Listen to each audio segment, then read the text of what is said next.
الله أكبر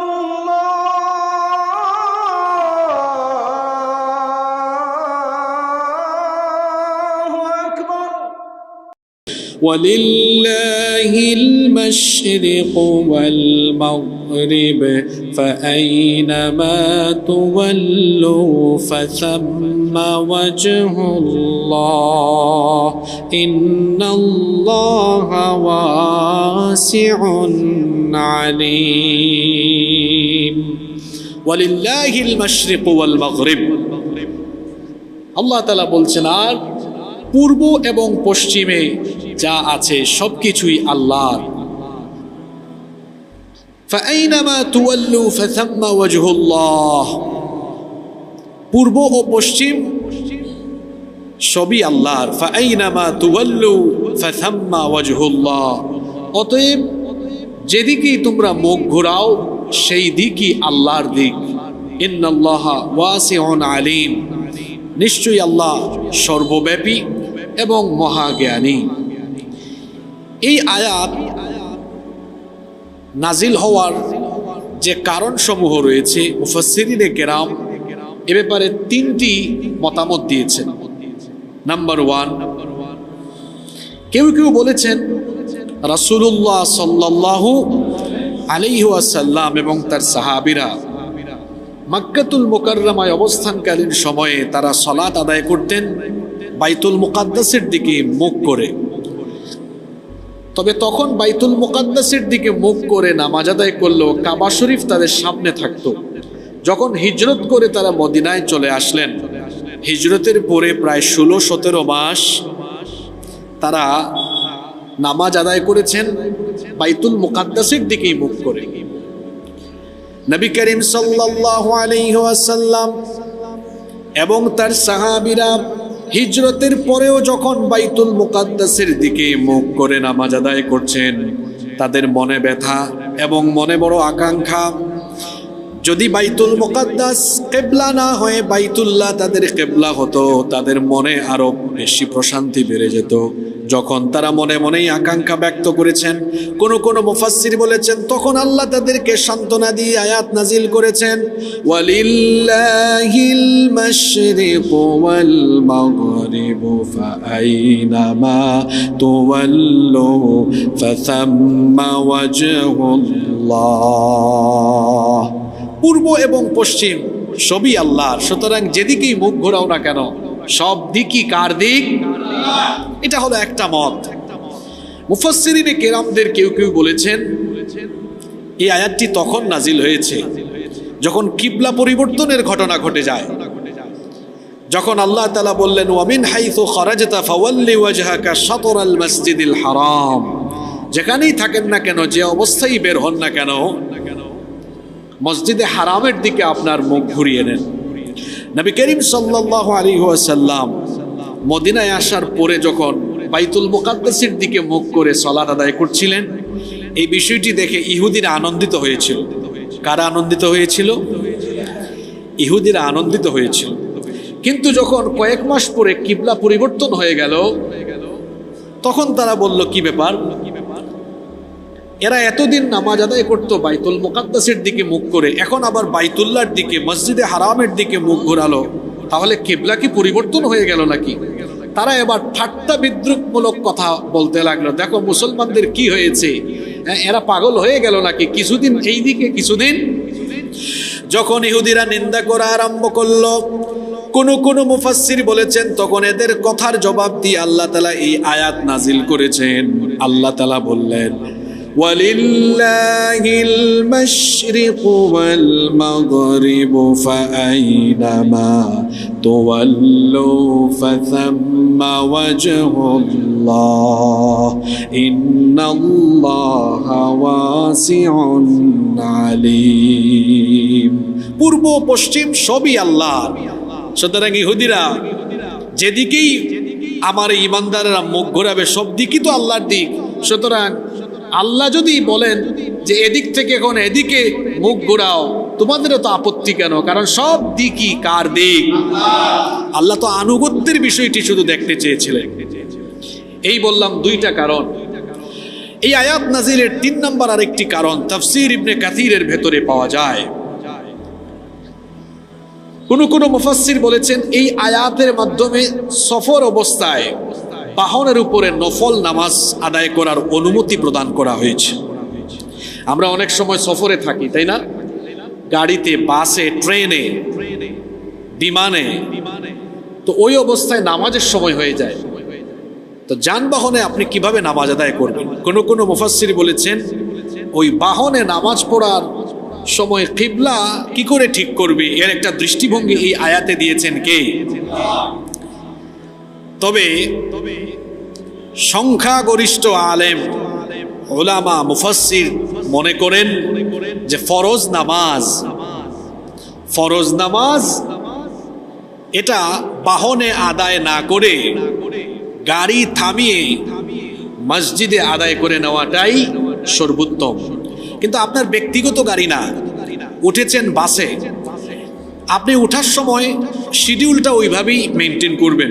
ধরেন কাছাকাছি কোথাও যাচ্ছেন, তো এমন টাইমে বের হন, হয় আপনি নামাজটা পড়ে গাড়িতে উঠেন, আদায় করে গাড়িতে উঠেন, নইলে আরো আগে ভাগে রওনা দেন যাতে নামাজের সময়ে গাড়ি থেকে নেমে যাওয়া যায়। কিন্তু মানুষের তো কখন কোন পরিস্থিতি হয় আমরা তো কেউ জানি না। এখন মনে করেন এমন পরিস্থিতিতে ইমার্জেন্সি কাজে গাড়িতে উঠে গিয়েছে, এখন গাড়িতেই নামাজের ওয়াক্ত হয়ে গিয়েছে, তো প্রথমে আপনি চেষ্টা করেন গাড়ি থামানো যায় কিনা। গাড়িওয়ালাকে বলেন, ড্রাইভারকে বলেন, ভাই গাড়ি থামান, নামাজ আদায়ের সুযোগ দেন। মনে করেন চট্টগ্রাম থেকে ঢাকায় গেলে অনেক গাড়ি আছে, কিন্তু ড্রাইভারদেরকে বললে গাড়ি থামায়, তা আপনি চেষ্টা করেন। কিন্তু যাচ্ছেন মনে করেন এমন এক জরুরি পরিস্থিতিতে, ড্রাইভারও পেয়েছেন এমন, গাড়ি থামায় না, তাহলে আপনি গাড়ি থেকে নামেন, আরেক গাড়িতে উঠেন। যদি এই পরিস্থিতিও না থাকে যে এই গাড়ি থেকে নেমে গেলে অন্য কোনো গাড়ি পাওয়া যাচ্ছে না, আবার নামাজেরও সময় চলে যাচ্ছে, তাহলে আপনি পানি পেলে অজু করে নিন। যদি পানি পাওয়া না যায় তায়াম্মুম করে নিন। বলবেন তায়াম্মুম করব কিভাবে? এই বাসের গ্লাসে, সিটে এমনি দেখবেন ধুলাবালু লাগানো থাকে, আপনি তায়াম্মুম আদায় করে এরপরে দাঁড়িয়ে নামাজ আদায় করেন। গাড়িতে দাঁড়িয়ে নামাজ আদায় করেন, কারণ ফরজ নামাজ দাঁড়িয়ে আদায় করতে হয়। নামাজে কিয়াম করা, দাঁড়িয়ে নামাজ আদায় করা হলো ফরজ। মসজিদে যারা আছেন, মসজিদেও নামাজ আদায়ের সময় বসে নামাজ আদায় করবেন না, নামাজ দাঁড়িয়ে আদায় করতে হবে। কারণ নামাজে কিয়াম করা হলো, বলেন নামাজে কিয়াম করা হলো। অনেক মসজিদে দেখা যায় অনেকে চেয়ারে বসে, টুলে বসে নামাজ আদায় করেন। নামাজে কিয়াম করা, দাঁড়িয়ে নামাজ আদায় করা হলো ফরজ। অনেক ব্যক্তি আছে দেখবেন বাসা থেকে বের হয়ে হেঁটে হেঁটে মসজিদে আসে, মসজিদে এসে কোমর ব্যথা হয়ে যায়, তখন আবার টুলে বসতে হয়, চেয়ারে বসতে হয়, আছে না নাই? না, আপনি দাঁড়িয়ে নামাজ আদায় করবেন। যদি জরুরত থাকে, আসলেই লোকটা দাঁড়াতে পারে না, তবে সেটা ভিন্ন কথা। আসলেই লোকটা দাঁড়াতে পারে না, তার জন্য ভিন্ন কথা। যদি দাঁড়াতে পারেন, বসতে সমস্যা হচ্ছে, দাঁড়িয়ে নামাজ আদায় করেন। তারপরে রুকু সাজদা দিতে গেলে আপনার পায়ে, কোমরে অসুবিধা হয়, ওই টাইমে আপনি বসে বসে আদায় করেন বাকিটা। কিন্তু আপনি দাঁড়াতে পারলে অবশ্যই দাঁড়াতে হবে, কারণ নামাজে দাঁড়িয়ে নামাজ আদায় করা হলো। তো গাড়িতেও দাঁড়াবেন, দাঁড়ানোও যাচ্ছে না, এই সুযোগ নাই, ফরজ নামাজ তো ছাড়া যাবে না, তখন বসেও আদায় করতে হবে। বা আপনি প্লেনে আছেন, বিমানে আছেন, আপনি সুযোগ পাচ্ছেন না, এখন নামাজ আদায় করছেন। এখন এই বাসে ধরেন, রেলগাড়িতে, ট্রেনে বা উড়োজাহাজে আছেন, এখন কিবলা নির্ধারণ করবেন কিভাবে? কিবলা কোন দিকে? এখন তো মোবাইলের অ্যাপস আছে, কিন্তু মনে করেন বিমানে আছেন, আপনি অ্যাপস ইউজ করেও ঠিক করতে পারছেন না, কেবিন ক্রুকে জিজ্ঞেস করেছেন, তারাও বলতে পারছেন না, তখন আপনি কি করবেন? অনুমান করে একদিকে কিবলা ঠিক করবেন। অথবা আরেকটা ব্যাপার, এখানে আপনি কেবিন ক্রু বা অ্যাপসের মাধ্যমে জেনেছেন কিবলা এই দিকে, এখন দেখা যায় গাড়ি কিছুক্ষণ পর এদিকে যায় একবার, ওইদিকে যায় আরেকবার, কিবলা তো ঠিক থাকে না, এই ক্ষেত্রে কি করবেন?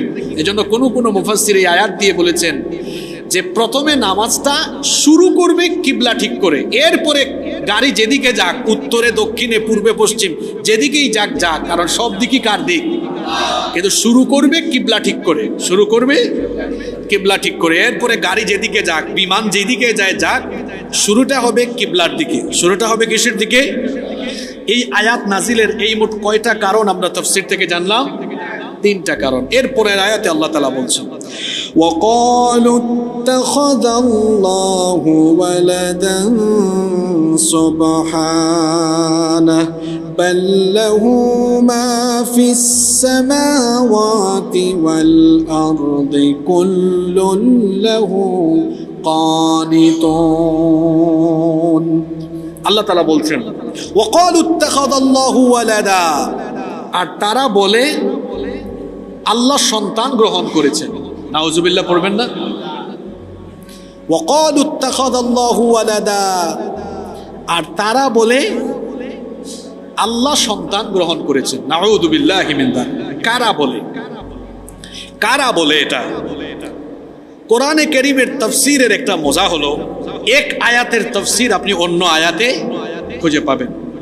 আল্লাহ সন্তান গ্রহণ করেছেন, এটা তিন গোষ্ঠী মানুষের আকীদা। কয় শ্রেণীর মানুষের আকীদা? এই তিন শ্রেণী মনে করে আল্লাহর সন্তান আছে। নাউজুবিল্লাহ।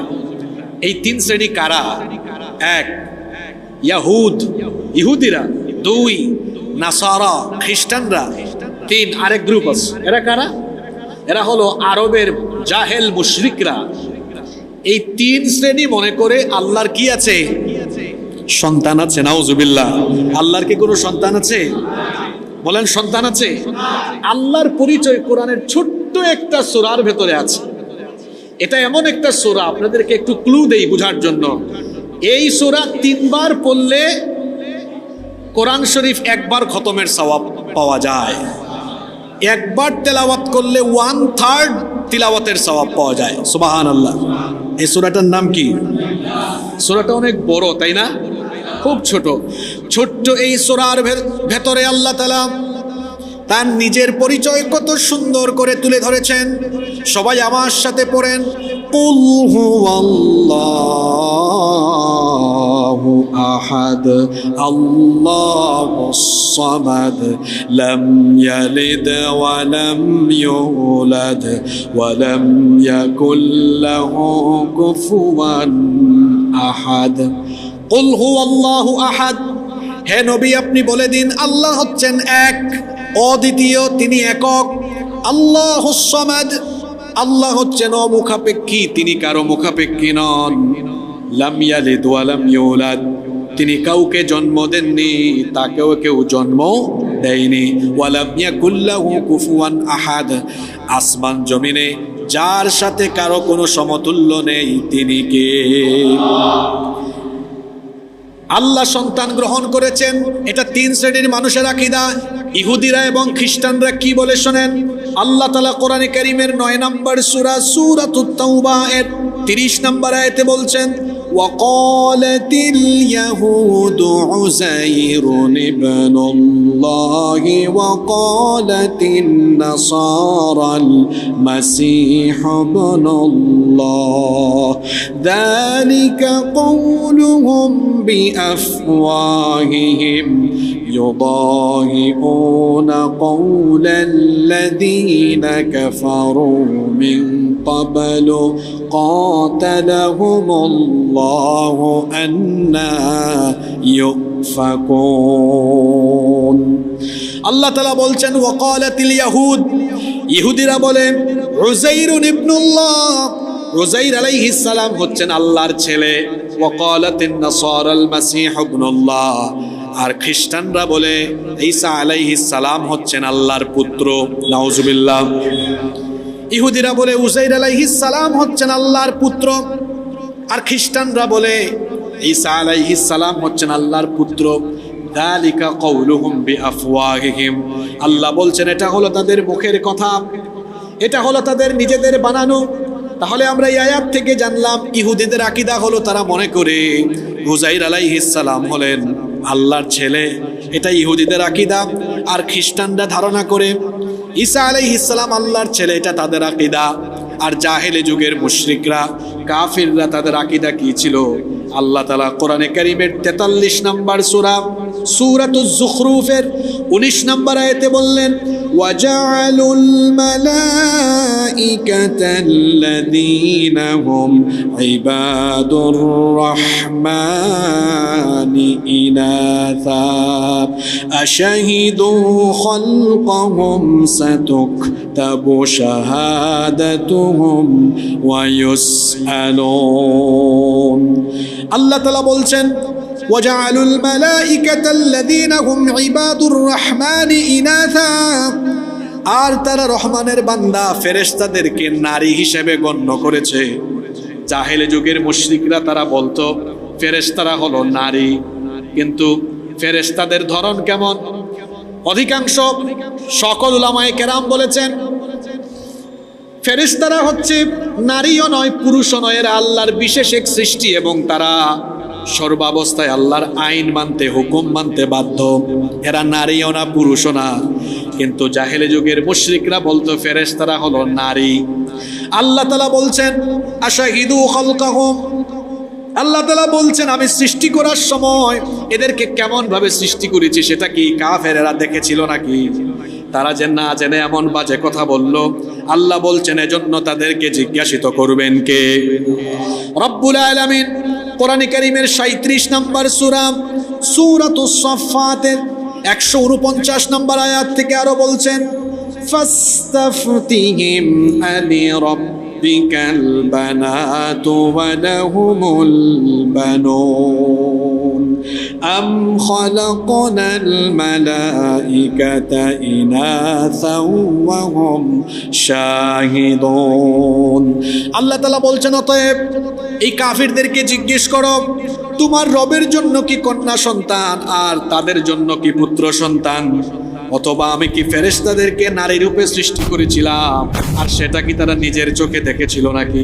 আল্লাহ তাআলা এরপরে বলছেন আলা ইন্নাহুম মিন ইফকিহিম লায়াকুলুনা ওয়ালাদাল্লাহু ওয়া ইন্নাহুম লাকাযিবুন। সাবধান, জেনে রাখো যারা বলে ফেরেশতারা নারী এবং তারা আল্লাহর কন্যা, এরা মন গড়া কথা বলে। যারা বলে আল্লাহ সন্তান জন্ম দিয়েছেন এরা হলো মিথ্যাবাদী। আল্লাহ তাআলা আরো বললেন আসতাফাল বানাতি আলাল বানিনা মা লাকুম কাইফা তাহকুমুন আফালা তাযাক্কারুন। আল্লাহ তাআলা প্রশ্ন করছেন তিনি কি পুত্র সন্তানদের উপর কন্যা সন্তানদেরকে বেছে নিয়েছেন? তোমাদের কি হলো? কেমন করে এমন কথা তোমরা বলতে পারলে? তোমরা কি উপদেশ গ্রহণ করবে না? এরপরে আল্লাহ বলছেন আম লাকুম সুলতানুম মুবিন। তোমরা যে বলো ফেরেশতারা আল্লাহর কন্যা আল্লাহর মেয়ে, এ ব্যাপারে কি তোমাদের কাছে কোনো স্পষ্ট প্রমাণ আছে নাকি, দলিল আছে নাকি? আল্লাহ কাফিরদেরকে বলছেন যদি দলিল থাকে তাহলে ফাতু বিকিতাবিকুম ইন কুনতুম সাদিকিন। যদি তোমাদের কথাই তোমরা সত্যবাদী হয়ে থাকো তাহলে তোমরা সেই দলিল আদিল্লা প্রমাণাদি নিয়ে আসো। তারা বলে, তারা মানে কারা? মুশরিকরা। আরবের জাহেল মুশরিকরা বলতো ফেরেশতারা হলো আল্লাহর কন্যা। ইহুদিরা বলে উযাইর আলাইহিস সালাম আল্লাহর ছেলে, খ্রিস্টানরা বলে ঈসা আলাইহিস সালাম আল্লাহর ছেলে, আর মুশরিকরা বলে ফেরেশতারা আল্লাহর মেয়ে। আল্লাহ তাআলা এদের কথা, এদের এই সব অবান্তর যুক্তির খণ্ডন করে বললেন ওয়াকালু ইত্তাখাযাল্লাহু ওয়ালাদান সুবহানা। আল্লাহ তাআলা বলছেন এরা বলে আল্লাহ সন্তান গ্রহণ করেছেন সুবহানাহু, অথচ সন্তান গ্রহণ করা থেকে যিনি পবিত্র, গলার আওয়াজ বড় করে সবাই বলেন তিনি কে? কোরআন কারীমের 19 নম্বর সূরা সূরাতু মারইয়ামের 88 নম্বর আয়াত থেকে আল্লাহ তাআলা বলছেন ওয়াকালু ইত্তাখাযার রাহমানু ওয়ালাদা লাকাদ জিতুম শাইআন ইদ্দা। আর তারা বলে পরম করুণাময় অর্থাৎ রহমান সন্তান গ্রহণ করেছেন, এই কথা বলে তোমরা একটা জঘন্য বিষয়ের অবতারণা করেছো। এরপরে আল্লাহ বলছেন তাকাদুস সামাওয়াতু ইয়াতাফাত্তারনা মিনহু ওয়া তানশাক্কু الأرض وتخر الجبال هدا أن دعوا للرحمن ولدا। যারা বলে আল্লাহ সন্তান গ্রহণ করেছে, আল্লাহ সন্তান গ্রহণ করেছেন, এটা যারা বলে, এই কথা বলার মাধ্যমে এরা পরিস্থিতিকে এমন বানিয়ে ফেলে, এতে করে যেন আসমান সমূহ ফেটে পড়ার, জমিন দীর্ণ বিদীর্ণ হয়ে যাওয়ার এবং পাহাড় সমূহ চূর্ণ বিচূর্ণ হয়ে যাওয়ার উপক্রম হয়ে যায়। কারণ আসমান জমিন আর পাহাড় পর্বত যিনি সৃষ্টি করেছেন তিনি কে? আসমান জমিন পাহাড় পর্বত এগুলো সব সময় আল্লাহর ভয়ে ভীত থাকে। আল্লাহ বলছেন যারা বলে আল্লাহ সন্তান গ্রহণ করেছেন, এই কথা তারা বলা মাত্র আসমান জমিন আর পাহাড় পর্বত এগুলো ফেটে দীর্ণ বিদীর্ণ হয়ে চূর্ণ বিচূর্ণ হয়ে যাওয়ার উপক্রম হয়ে যায়। আল্লাহু আকবার। আল্লাহ তাআলা বলছেন ওয়ামা ইয়ানবাগি লিররহমানি আন ইয়াত্তাখিযা ওয়ালাদা। সন্তান গ্রহণ করা এটা রহমানের জন্য শোভনীয় নয়, কারণ তিনি হচ্ছেন অমুখাপেক্ষী। যারা কারো মুখাপেক্ষী দরকার আছে, যেমন আমরা যখন বয়সের মানে হয়ে যায়, আমরা আমাদের ছেলে মেয়েদের মুখাপেক্ষী হই কি হই না? আমাদের যেমন বয়স কমে যায়, বয়স বেড়ে যায়, মৃত্যু এসে যায়, আল্লাহর তো তেমন কোনো মৃত্যু নাই, আল্লাহর কোনো ধ্বংস নাই, কারণ আল্লাহর পরিচয় তিনি নিজেই আয়াতুল কুরসির ভেতরে দিয়েছেন। আল্লাহু লা ইলাহা ইল্লা হুয়াল হাইয়্যুল কাইয়্যুম। আল্লাহ তার নিজের পরিচয় দিয়েছেন, তিনি হচ্ছেন আল হাই, মানে চিরকাল জীবিত, তার কোনো মরণ নাই। হুয়াল আউয়ালু ওয়াল আখিরু ওয়াল যাহিরু ওয়াল বাতিনু ওয়া হুয়া বিকুল্লি শাইইন আলিম। তিনি প্রথম, তিনি শেষ।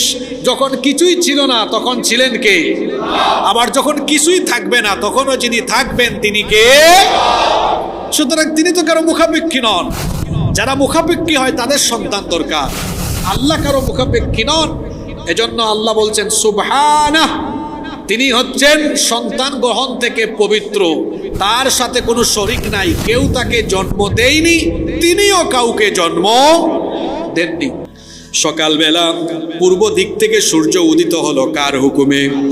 আবার এই সূর্য পরিভ্রমণ করছে, সূর্য তার কক্ষপথে পরিভ্রমণ করে কার হুকুমে?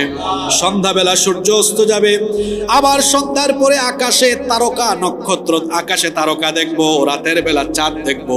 এই তারকা চাঁদ এক কথায় আসমান সমূহে যা আছে আর জমিনে যা আছে, ইচ্ছাই হোক আর অনিচ্ছাই হোক, সকলেই যার হুকুম মানে তিনি কে? সবাই আল্লাহর হুকুম মানছে। এরপরে আল্লাহ তাআলা তার পরিচয় দিচ্ছেন। আল্লাহ তাআলা তার ব্যাপারে আরো বলছেন বাদিউস সামাওয়াতি ওয়াল আরদি ওয়া ইযা ক্বাদা আমরান ফাইন্নামা ইয়াকুলু লাহু কুন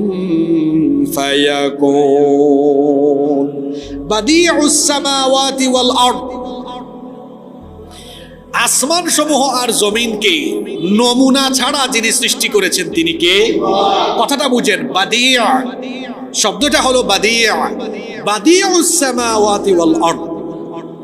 আসমান সমূহ আর জমিনকে শুধু তিনি সৃষ্টি করেননি, কি ছাড়া সৃষ্টি করেছেন?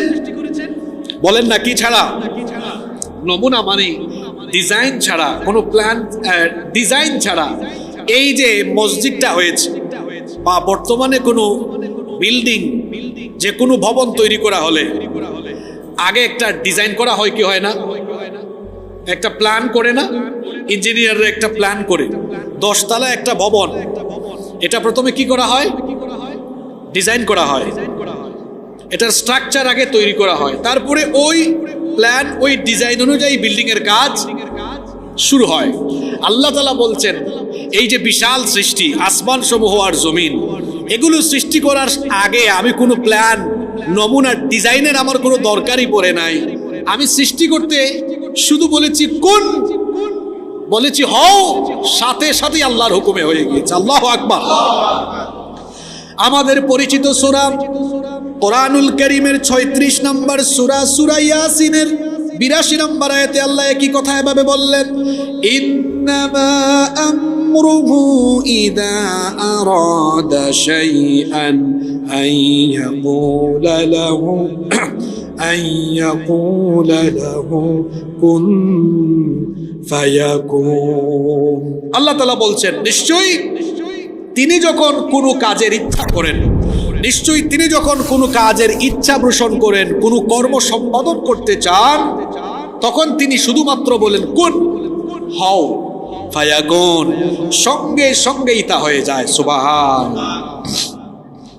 এরপরে আল্লাহ তাআলা বলছেন, وقال الذين لا يعلمون لولا يكلمنا الله أو تأتينا آية। আল্লাহ তাআলা বলছেন, যারা জানে না, যারা অজ্ঞ, তারা বলে লাউলা ইউকাল্লিমুনা আল্লাহু আও তা'তিনা আয়া। যারা অজ্ঞ, যারা জানে না, তারা বলে কেন আল্লাহ আমাদের সাথে কথা বলছেন না, অথবা কেন আমাদের কাছে কোনো নিদর্শন আসে না। এরা কারা কারা এ ধরনের কথা বলে? এই সম্পর্কে মুফাসসিরিনে কেরাম তিনটি মত দিয়েছেন। এক, মুফাসসিরিনে কেরাম তারা বলছেন এরা হলো ইহুদি সম্প্রদায়।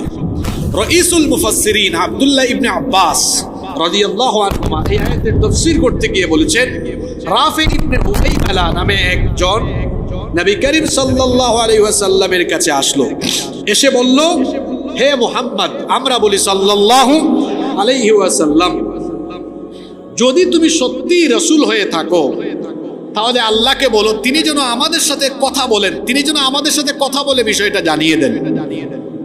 এটা কে বলল? এক ইহুদি। কে বলেছে? মুফাসসিরিনে কেরাম কেউ কেউ বলেছেন যে তখন এই আয়াত এর জবাবে নাজিল হয়, তখন এই আয়াতটি নাজিল হয়। দুই নম্বর আরেকটি মত হচ্ছে, কেউ কেউ বলেছেন এটা নাসারাদের ব্যাপারে বলা হয়েছে। খ্রিস্টানরাও বলতো, মুহাম্মদ, আমরা বলি সাল্লাল্লাহু আলাইহি ওয়াসাল্লাম, তুমি যদি রাসূল হয়ে থাকো তাহলে আল্লাহ তাআলা কেন কথা বলে এই বিষয়টি আমাদেরকে জানিয়ে দেন না। আবার তিন নম্বর আরেকটি মতামত পাওয়া যায়, এটা তাফসীরে কুরতুবীর ভেতরে এসেছে। তিনি বলছেন, আল্লামা ইমাম কুরতুবী রাহিমাহুল্লাহ বলছেন, এরা হলো আরবের কাফের সম্প্রদায়, তারাও একই রকমের কথা বলতো। তারা বলতো, মুহাম্মদ, আমরা বলি সাল্লাল্লাহু আলাইহি ওয়াসাল্লাম, তুমি যদি সত্যি নবী হয়ে থাকো, রাসূল হয়ে থাকো, তাহলে আল্লাহ কেন আমাদের সাথে ডিসকাস করে কথা বলে কেন বিষয়টা আমাদেরকে জানিয়ে দেন না। তাহলে ইহুদি, খ্রিস্টান আর আরবের মুশরিক, কয়টা সম্প্রদায়? ইহুদি, খ্রিস্টান এবং আরবের মুশরিক সম্প্রদায় তারা বলতো, وقال الذين لا يعلمون لولا يكلمنا الله أو تأتينا آية। এই অজ্ঞরা বলতো, কেন আল্লাহ আমাদের সাথে কথা বলেন না, কেন আল্লাহ তাআলা আমাদের সামনে কোনো নিদর্শন নিয়ে আসেন না। আল্লাহ তাআলা বলছেন, এই রকম কথাবার্তা অনবী, আপনার যুগে এই ধরনের কথাবার্তা নতুন নয়। আপনার আগে আমি পৃথিবীতে যত নবী এবং রাসূল পাঠিয়েছিলাম, অবাধ্য অহংকারী লোকেরা একই রকমের কথা আগেও বলেছিল। এজন্য আল্লাহ এই আয়াতের পরের অংশে বললেন, কাযালিকা ক্বালাল্লাযীনা মিন ক্বাবলিহিম মিছলা কওলিহিম তাশাবাহাত قلوبهم قد بينا الآيات لقوم يوقنون। আল্লাহ তাআলা বলছেন, কাযালিকা ক্বালাল্লাযীনা মিন ক্বাবলিহিম মিছলা কওলিহিম, ও নবী, এই ধরনের কথাবার্তা নতুন নয়, আপনার আগের যুগের কাফিররাও এই একই রকমের কথা তাদের যুগের রাসূলকে বলতো। তাশাবাহাত কুলুবুহুম, এদের প্রত্যেকের অন্তর একই রকম। এটা বলেছেন কে? আল্লাহ বলছেন, ও নবী, এটা এই যুগে নতুন নয়, আপনার আগের যুগের কাফিরেরাও তাদের নবীদের কাছে এই ধরনের কথা বলতো। যেমন আল্লাহ তাআলা কোরআনে কারীমের 4 নম্বর সূরা সূরাতুন নিসা এর 153 নম্বর আয়াতে বলছেন, ইয়াসআলুকা আহলুল কিতাবি আন তুনাজ্জিলা আলাইহিম কিতাবাম মিনাস সামা। ও নবী, আহলে কিতাব, যাদেরকে কিতাব দেওয়া হয়েছে, তারা আপনার কাছে চায়, তারা আপনাকে এসে বলে আপনি যেন তাদের জন্য আসমান থেকে একটা কিতাব নাজিল করেন। ফাকাদ সাআলু মূসা আকবার মিন যালিক। ও নবী, এরা মূসা নবীর কাছে আপনার চাইতে আরো বড় বিষয় দাবি করেছিল। কি দাবি করেছিল? কোরআনে কারীমের 2 নম্বর সূরা সূরাতুল বাকারা এর 55 নম্বর আয়াতে আল্লাহ সেই কথা বললেন, ওয়া ইয কুলতুম ইয়া মূসা লান নুমিনা লাকা হাত্তা নারাল্লাহা জাহরা ফাআখাযাতকুমুস সাইকাতু ওয়া আনতুম তানযুরুন। আর স্মরণ করো যখন মূসাকে তোমরা বলেছিলে, এরা কি বলেছিল? লান নুমিনা লাকা হাত্তা নারাল্লাহা জাহরা, মূসা তোমার রবের উপরে আমরা ততক্ষণ ঈমান আনবো না যতক্ষণ আমরা তাকে নিজের চোখে দেখবো না, অর্থাৎ নিজের চোখে দেখে এরপরে ঈমান আনবো। নাউযু বিল্লাহি মিন যালিক। আল্লাহ তার নবীকে বলছেন, ও নবী, এই কাফিরদের অন্তর একরকম, আগেও এই কাফেররা এমন কথা বলতো। আবার কোরআনে কারীমের 51 নম্বর সূরা সূরাতুয যারিয়াতের 52 এবং 53 নম্বর আয়াতে আল্লাহ বলছেন, কাযালিকা মা আতাল্লাযীনা মিন ক্বাবলিহিম মির রাসূলিন ইল্লা ক্বালু সাহিরুন আও মাজনুন। এভাবে তাদের পূর্ববর্তীদের মধ্যে থেকে যখনই কোনো রাসূল এসেছেন তখন এই কাফেররা সেই রাসূলকে জাদুকর কিংবা উন্মাদ বলেছে। ভালো করে শোনেন, পৃথিবীতে যুগে যুগে যত নবী এবং রাসূল এসেছেন, সেই যুগের আল্লাহ রাসূল বিরোধী, দ্বীন বিরোধী সেই লোকেরা সেই যুগের রাসূলকে তারা ওয়েলকাম করেছে নাকি গালিগালাজ করেছে? ঘুমাই গেছেন নাকি আপনারা? কি করেছে?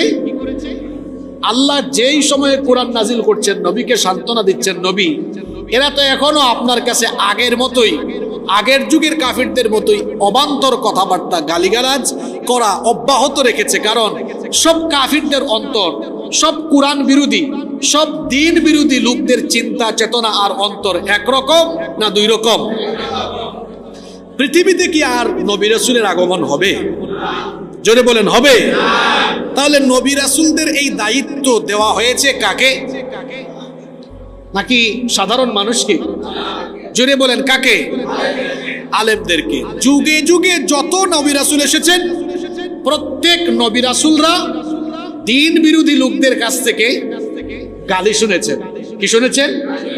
যেহেতু পৃথিবীতে আর নবী রাসূল আসবেন না, সুতরাং নবী রাসূলদের মূল তরিকায় থেকে যারা এই দায়িত্ব পালন করবেন, দ্বীন বিরোধী লোকদের কাছ থেকে তারাও সেই সত্যপন্থী হকপন্থী আলেম উলামারাও মাঝে মাঝে গালিগালাজ শুনবেন। এটা খুব স্বাভাবিক না অস্বাভাবিক? এজন্য দেখবেন আমরা যারা কোরআন হাদিস দিয়ে কথা বলি, আমরা কিন্তু এট এ টাইম সবার কাছে প্রিয় হতে পারি না। এটা সম্ভব নয়। কারণ একজন লোক 100 ভাগ জনপ্রিয় হওয়া এটা অসম্ভব। কেউ যদি 100 ভাগ জনপ্রিয় হয়, বুঝবেন এই লোকটার তাল ঠিক নাই, মাঝে মাঝে এইদিকে মাঝে মাঝে ওইদিকে। 100 ভাগ সবার কাছে ভালো হওয়া যাবে না। আমাদের দেশে কিছু হুজুর আছে সব তাল ঠিক রাখে, মানে সব বিষয়ে কথা বলবে না, সেনসিটিভ ইস্যুতে চুপচাপ থাকে। এরকম হুজুর আমাদের দেশে নাই তো? মানে সবার কাছে ঠিক থাকতে চায়। আপনি সবার কাছে ঠিক থাকতে পারবেন না। আপনি কি নবী রাসূলদের থেকেও বড় হিকমতওয়ালা হয়ে গেলেন নাকি? নবী রাসূলরা কি সবার কাছে ভালো থাকতে পেরেছেন? তো নবী রাসূলের তরিকায় থেকে আপনি যখন কথা বলবেন, আপনি সবার কাছে ভালো থাকবেন না। যেভাবে দ্বীন বিরোধীরা নবী রাসূলদেরকে পাগল, জাদুকর এবং অন্যান্য বিশ্রী গালিগালাজ করেছে। নবী রাসূলদের তরিকায় থেকে এই যুগে গালিগালাজ করলেও, এই যুগে আপনি দাওয়াতি কাজ করলে, নবী রাসূলদের তরিকায় থাকলে এই যুগের কুরআন বিরোধীরাও মাঝে মাঝে আপনাকে মৌলবাদী, জঙ্গিবাদী, রাজাকার গালিগালাজ করবে। এজন্য দেখবেন অনেক হুজুরের জন্ম হয় না 71 সালে, তাও ওই হুজুরকে তারা রাজাকার বানায়। তো যদি বলা হয় উনার তো জন্ম হয় নাই, তখন তারা বলে এরা চেতনায় রাজাকার। আমিও জবাবে বলি, আমরা চেতনায় যদি কুরআনের কথা বলার কারণে চেতনায় রাজাকার হয়, তাহলে কুরআনের বিরুদ্ধাচরণের কারণে তোমরা হলে চেতনায় আল্লাহ বিরোধী, রাসূল বিরোধী। আপনি সত্য পথে চললে গালিগালাজ শুনবেন, এটা খুব স্বাভাবিক। আর গত জুমায় বলেছিলাম, এই যে মৌলবাদী এগুলো বলে বাংলাদেশে একটা ইসলামোফোবিয়া এরা তৈরি করতে চায়, এবং আলেম ওলামা দেখলেই কিংবা যারা সত্য কথা বলবেন জঙ্গি বলে ফেলবে। জঙ্গিবাদকে কি ইসলাম সমর্থন করে? জোরে বলেন, সমর্থন করে? এরা মৌলবাদ আর উগ্রবাদকে এক মনে করে। মৌলবাদ আর উগ্রবাদ এই দুইটা বিষয় কিন্তু এক নয়। উগ্রবাদকে আমরা সমর্থন করি না, উগ্রবাদকে ইসলাম সমর্থন করে না। অনেকে আছে উগ্রভাবে এরা দেখা যায় অনেক চরম কাজ করে ফেলে, এটাকে ইসলাম সমর্থন করে না। মৌলবাদ আর উগ্রবাদ এক নয়। গত জুমায়ও বলেছিলাম যে ইসলামের মৌলিক বিষয় মেনে দ্বীন ইসলামের পথে চললে ওই লোক হলো কি? মৌলবাদী। এটা কোনো গালি না, এটা কোনো কি না, গালি না। আমাদেরকে যারা মৌলবাদী বলে এরা শয়তানবাদী। আমাদেরকে যারা মৌলবাদী বলে এরা কি বাদী? জোরে বলেন, আমাদেরকে যারা মৌলবাদী বলে এরা কি? শয়তানবাদী। আমরা মৌলবাদী একথা ঠিক আছে, কিন্তু আমরা উগ্রবাদী নই, আমরা জঙ্গিবাদীও নই। কারণ জঙ্গিবাদকে, সন্ত্রাসবাদ, উগ্রপন্থাকে ইসলাম সমর্থন করে না, বরং আমরা সবাই শান্তিতে বিশ্বাসী। আর ইসলাম কখনো অশান্তির কথা বলে না। অশান্তি আসলে সৃষ্টি করতে চায় তারা যারা আল্লাহর দেওয়া আইনকে বাদ দিয়ে নিজেদের মন মস্তিষ্ক প্রসূত আইন কানুন সমাজ রাষ্ট্রে প্রয়োগ করে সমাজকে অস্থিতিশীল করতে চায়। এরাই হচ্ছে অশান্তির মূল পায়রা। সম্মানিত মুসল্লিয়ানে কেরাম, এই আয়াতে আল্লাহ কি বলছেন? কাযালিকা ক্বালাল্লাযীনা মিন ক্বাবলিহিম মিসলা ক্বাউলিহিম। ও নবী, এই ধরনের কথাবার্তা নতুন নয়। এর আগেও, এর পূর্বেও যারা কাফির ছিল এরা একই রকমের কথা বলতো। তাশাবাহাত কুলুবুহুম, এদের সবার অন্তর একরকম না ভিন্ন রকম? আল্লাহ বলছেন তাশাবাহাত কুলুবুহুম قد بينا الآيات لقوم يوقنون। আল্লাহ বলছেন এদের সবার অন্তর একই রকম, আর আমি আমার নিদর্শন সমূহকে বিশ্বাসী সম্প্রদায়ের জন্য সুস্পষ্টভাবে বর্ণনা করেছি। এরপরে আল্লাহ তাআলা পরের আয়াতে বললেন ইন্না আরসালনাকা বিল হক বাশীরান ওয়া নাযীরা। আল্লাহ তাআলা বলছেন, ও নবী, নিশ্চয়ই আমি আপনাকে সত্য সহকারে সুসংবাদদাতা এবং সতর্ককারী হিসাবে প্রেরণ করেছি। এই আয়াতে আল্লাহ তাআলা নবী করিম সাল্লাল্লাহু আলাইহি ওয়াসাল্লামকে তিনটি গুরুত্বপূর্ণ গুণে গুণান্বিত করেছেন। জোরে বলেন, কয়টা গুণ? এই আয়াতে আল্লাহ তাআলা নবীজিকে তিনটা বিশেষ গুণে গুণান্বিত করেছেন। এক নাম্বার হচ্ছে আল মুরসাল বিল হক। আল্লাহ বলছেন ইন্না আরসালনাকা বিল হক, নিশ্চয়ই আমি আপনাকে সত্য সহকারে প্রেরণ করেছি। সত্য মানে হচ্ছে সত্য দিন, যেটা অন্য আয়াতে সূরা সাফের মধ্যে আল্লাহ বলেছেন হুয়াল্লাযী আরসালা রাসূলাহু বিল হুদা ওয়া দীনিল হক লিইয়ুযহিরাহু আলাদ দীনি কুল্লিহি ওয়ালাউ কারিহাল মুশরিকুন। তিনি হচ্ছেন সেই সুমহান সত্তা যিনি তার রাসূলকে হেদায়াত আর দ্বীনে হক সহ পাঠিয়েছেন। দ্বীনে হক। সেটা কোন দিন? আল ইসলামু, বলেন আল ইসলামু হাক্কুন, আল ইসলামু, ইসলাম হলো সত্য। এই আয়াতে আল্লাহ তার নবীকে তিনটি গুণে গুণান্বিত করলেন। এক নাম্বার হচ্ছে আল মুরসাল বিল হক, সত্য সহকারে আল্লাহ তার নবীকে পাঠিয়েছেন। আর দ্বিতীয় গুণ হলো বাশীরা, আই বাশীরাম বিল জান্নাহ, নবীজিকে আল্লাহ তাআলা জান্নাতের সুসংবাদ দানকারী হিসেবে প্রেরণ করেছেন। তিন নাম্বার গুণ হলো ওয়ানাদিরা, আই নাদিরাম মিনান নার, জাহান্নাম থেকে আল্লাহ তার নবীকে সতর্ককারী হিসেবে পাঠিয়েছেন। একই রকম কথা আল্লাহ তাআলা কোরআনে কারীমের 17 নম্বর সূরা বনী ইসরাঈলের 105 এবং সূরা ফুরকানের 56 নম্বর আয়াতে আল্লাহ একই কথা এভাবে বলেছেন, ওয়ামা আরসালনাকা ইল্লা মুবাশশিরাও ওয়া নাযীরা। ও নবী, আমি আপনাকে মুবাশশির এবং নাযীর অর্থাৎ সুসংবাদদাতা আর সতর্ককারী ছাড়া অন্য কিছু বানাই নাই, অর্থাৎ আপনাকে সুসংবাদদাতা আর সতর্ককারী হিসেবে পাঠিয়েছি। আবার কোরআনে কারিমে সূরা সাবা এর 28 নম্বর আয়াতে আল্লাহ বললেন, ওয়ামা আরসালনাকা ইল্লা কাফাতাল লিন্নাসি বাশীরাও ওয়া নাযীরা। ও নবী, আমি আপনাকে সকল মানুষের জন্য সুসংবাদদাতা এবং সতর্ককারী হিসেবে প্রেরণ করেছি। সুবহানাল্লাহ। এরপরে আল্লাহ বলছেন, ইন্না আরসালনাকা বিল হাক্কি বাশীরাও ওয়া নাযীরা ওয়া লা তুসআলু আন আসহাবিল জাহিম। নিশ্চয়ই আমি আপনাকে সত্য সহকারে সুসংবাদদাতা আর সতর্ককারী হিসেবে পাঠিয়েছি। ওয়ালা তুসআলু আন আসহাবিল জাহিম, আপনি তো আপনার দায়িত্ব পালন করবেন। এরপরে যারা দুজখী জাহান্নামী হবে এদের ব্যাপারে আপনাকে কোনো প্রশ্ন করা হবে না। অর্থাৎ নবীজি মানুষকে একেবারে জোর জবরদস্তি করে জান্নাতি বানায় ফেলবেন, এই দায়িত্ব নবীকে দেওয়া হয়। নবীকে শুধুমাত্র প্রচার করা, মানুষকে সতর্ক করার দায়িত্ব দেওয়া হয়েছে। এজন্য রব্বুল আলামিন কোরআনুল কারীমের 13 নম্বর সূরাতুর রাআদের 40 নম্বর আয়াতের শেষাংশে বললেন, ফাইন্নামা আলাইকাল বালাগু ওয়া আলাইনাল হিসাব।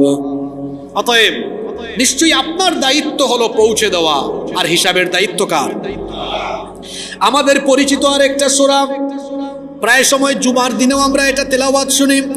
কোরআনে কারীমের 88 নম্বর সূরাতুল গাশিয়া এর 21 নম্বর আয়াত থেকে আল্লাহ বলছেন, ফাযাক্কির ইন্নামা আনতা মুযাক্কিরুল লাস্তা আলাইহিম বিমুসাইতিরিন ইল্লা মান তাওয়াল্লা ওয়া কাফার ফায়ুআযযিবুহুল্লাহুল আযাবাল আকবার ইন্না ইলাইনা ইয়াবাহুম সুম্মা ইন্না আলাইনা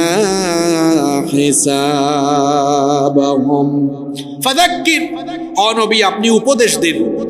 ইন্নামা আনতা মুযাক্কির, নিশ্চয়ই আপনি একজন উপদেশদাতা। লাস্তা আলাইহিম বিমুসাইতির, আপনি বল প্রয়োগকারী নন, আপনি দারোগা নন যে পিটাইয়া মানুষকে সোজা পথে নিয়ে আসবেন। আপনার দায়িত্ব হলো কেবলমাত্র মানুষকে উপদেশ দেওয়া। আপনার এই উপদেশ বাণী শোনার পরেও যারা কুফরি করবে তাদেরকে কঠিন আযাবের সম্মুখীন করবেন কে? এজন্য আল্লাহ বলছেন, ওয়ালা তুসআলু আন আসহাবিল জাহিম। ও নবী, আপনার দায়িত্ব কেবলমাত্র জান্নাতের সুসংবাদ আর জাহান্নামের ব্যাপারে সতর্ক করা। এরপরেও যারা জাহান্নামী হবে এদের উপর আপনার কোনো দায়িত্ব নাই, এদের ব্যাপারে আপনাকে জিজ্ঞেস করা হবে না। এর পরের আয়াতে আল্লাহ তাআলা বলছেন, ওয়ালান তারদা আনকাল ইয়াহুদু ওয়ালান নাসারা হাত্তা তাত্তাবিআ মিল্লাতাহুম। আল্লাহ তাআলা বলছেন, ও নবী, এই ইহুদি আর খ্রিস্টানদেরকে আপনি ততক্ষণ পর্যন্ত সন্তুষ্ট করতে পারবেন না যতক্ষণ না আপনি তাদের অনুসরণ করেন ততক্ষণ পর্যন্ত এদেরকে সন্তুষ্ট করা যাবে না। নবী আপনি এদেরকে বলেন, কুল ইন্না হুদাল্লাহি হুয়াল হুদা, নিশ্চয়ই প্রকৃত হেদায়াত হলো আল্লাহর দেওয়া হেদায়াত, এর বাইরে অন্য কোনো সহজ সরল পথ আর নাই। ওয়ালা ইন اتبعت أهواءهم بعد الذي جاءك من العلم ما لك من الله من ولي ولا نصير। আপনার কাছে ওহির জ্ঞান আসার পরেও আপনি যদি নিজের খেয়াল খুশি মতো আপনি যদি মনোবৃত্তির অনুসরণ করেন, তাহলে মনে রাখবেন, আপনি জেনে রাখবেন আল্লাহ ছাড়া আপনার কোনো অভিভাবক নাই, কোনো সাহায্যকারীও। এরপরে আল্লাহ বলছেন, আল্লাযীনা আতাইনাহুমুল কিতাবা ইয়াতলুনাহু হাক্কা তিলাওয়াতিহি উলাইকা ইউমিনুনা বিহি ওয়া মান ইয়াকফুর বিহি ফাউলাইকা হুমুল খাসিরুন। আল্লাহ তাআলা বলছেন, আর যাদেরকে কিতাব দেওয়া হয়েছে, যারা যথাযথভাবে হক আদায় করে, দাবি পূরণ করে, যারা এই কিতাব তেলাওয়াত করে, উলাইকা ইউমিনুনা বিহি, এরা ঈমান আনে আল্লাহর উপরে, এরা ঈমানদার হয়ে যায়। বনি ইসরাইলের মধ্যে বেশিরভাগ লোক অবাধ্য এবং অহংকারী ছিল, কিন্তু তাদের মধ্যে কিছু মানুষ ছিল, এরা মুখলিস, এরা ছিল নিষ্ঠাবান, এরা আল্লাহর নাজিল হওয়া, আল্লাহর নাজিলকৃত তাওরাত এবং ইনজিল এরা যথাযথভাবে পড়তো, এর দাবি অনুযায়ী কাজ করত। তাওরাত এবং ইনজিলের মধ্যে আখিরি নবীর আগমনের বিষয়টি আছে না নাই? আল্লাহ সেই সকল আহলে কিতাবদেরকে বলছেন, যারা হক আদায় করে, যথাযথভাবে এই কিতাব পড়ে সত্য গ্রহণ করেছে, সেই আহলে কিতাবরা জানে একজন নবী আসবেন। যখন সেই নবী চলে আসলেন, সেই নবীর উপরেও তারা ঈমান আনলো। আল্লাহ আবার ওই সকল লোকদের প্রশংসা করে বলছেন, এই আয়াতে আল্লাহ ওই সকল লোকদের প্রশংসা করেছেন, প্রশংসা করে বলছেন এরা হলো প্রকৃত ঈমানদার। এবং এদের ব্যাপারে আল্লাহ তাআলা কোরআনে কারীমের 28 নম্বর সূরাতুল কাসাসের 52 নম্বর আয়াত থেকে এদের প্রশংসা করে আল্লাহ আরো বলেছেন, আল্লাযীনা আতাইনাহুমুল কিতাবা মিন ক্বাবলিহি হুম বিহি ইউমিনুন। ইতিপূর্বে যাদেরকে আমি কিতাব দিয়েছিলাম তারা এর উপরে ঈমান আনে। ওয়া ইযা ইউতলা আলাইহিম ক্বালু আমান্না বিহি ইন্নাহুল হক মির রাব্বিনা ইন্না কুন্না মিন ক্বাবলিহি মুসলিমিন। আর যখন তাদের কাছে তিলাওয়াত করা হয়, তখন তারা বলে, আমরা আল্লাহর উপর ঈমান এনেছি, নিশ্চয়ই তা সত্য আমাদের রবের পক্ষ থেকে নাজিল হয়েছে, আমরা এর পূর্ব থেকে আত্মসমর্পণকারী। আল্লাহ এদের প্রশংসা করে বললেন, উলাইকা ইউতাউনা আজরাহুম মাররাতাইনি বিমা সাবারু ওয়া ইয়াদরাউনা বিল হাসানাতিস সাইয়্যাতা ওয়া মিম্মা রাযাকনাহুম ইউনফিকুন। আল্লাহ বলছেন তাদেরকে 2 বার পুরস্কার দেওয়া হবে। কয়বার? 2 বার প্রতিদান দেওয়া হবে। হলো তারা ধৈর্য ধারণ করে এবং ভালো দ্বারা মন্দকে প্রতিহত করে, আর আমি তাদেরকে যে রিজিক দিয়েছি সেই সকল রিজিক থেকে তারা ব্যয় করে। এই সকল কিতাবওয়ালা লোকদের প্রশংসা করে আল্লাহ সূরা বাকারার 121 নম্বর আয়াতে প্রশংসা করলেন, আল্লাযীনা আতাইনাহুমুল কিতাবা ইয়াতলুনাহু হাক্কা তিলাওয়াতিহি উলাইকা ইউমিনুনা বিহি ওয়া মান ইয়াকফুর বিহি ফাউলাইকা হুমুল খাসিরুন। যাদেরকে কিতাব দেওয়া হয়েছে সেই আহলে কিতাবরা, যারা এর দাবি পূরণ করে যথাযথ তেলাওয়াত করে তারা তো নবীজিকে চিনে, তার উপরে ঈমানও এনেছে। আর যারা এরপরেও কুফরি করবে দুনিয়াতে এবং আখিরাতে তারা ক্ষতিগ্রস্ত হবে। দুনিয়াতেও ক্ষতি, আখিরাতেও ক্ষতি। দুনিয়ার ক্ষতি হলো লাঞ্ছনার জীবন, আযাব আর গজবের জীবন, আর আখিরাতের ক্ষতি মানে হলো জাহান্নাম। এদেরকে জাহান্নামে প্রবেশ করাবেন কে? সম্মানিত মুসল্লিয়ানি কেরাম, 121 নম্বর আয়াত পর্যন্ত 20 পর্বে 20 জুমায় আমরা লম্বা একটা আলোচনা করলাম। এটা হলো একটা পূর্ণাঙ্গ ভাষণ, যেখানে বনি ইসরাইলের ব্যাপারে এবং ইহুদি খ্রিস্টানদের বহু আকীদার ব্যাপারে 121 নম্বর আয়াত পর্যন্ত আলোচনা হলো। 122 নম্বর আয়াত থেকে আরেকটা বিষয়ের আলোচনা শুরু হলো। আমরা 122 নম্বর আয়াত থেকে আগামী 2 জুমা পরে আলোচনা শুরু করবো ইনশাআল্লাহ। আগামী 2 জুমা আমি উপস্থিত থাকবো না, আমি একটু উমরা পালনের জন্য এবং আমার ব্যক্তিগত কাজে সৌদি আরবে গমন করব। আপনারা আমার জন্য দোয়া করবেন যাতে নিরাপদে এবং সুস্থভাবে পৌঁছাতে পারি, আবার যেন নিরাপদে আপনাদের কাছে পৌঁছাতে পারি। এজন্য আপনারা সবাই দোয়া করবেন। আমরা পরবর্তী আমরা এরপরে 21তম পর্বে সূরাতু আল বাকারা এর 122 নম্বর আয়াত থেকে আলোচনা শুরু করব ইনশাআল্লাহ। আজকে যত আলোচনা হয়েছে আল্লাহ তাআলা এগুলো আমাদেরকে বুঝে, আমাদেরকে বাস্তব জীবনে উপলব্ধি করে এই অনুযায়ী ঈমানের পথে আমাদেরকে চলার তৌফিক দান করেন।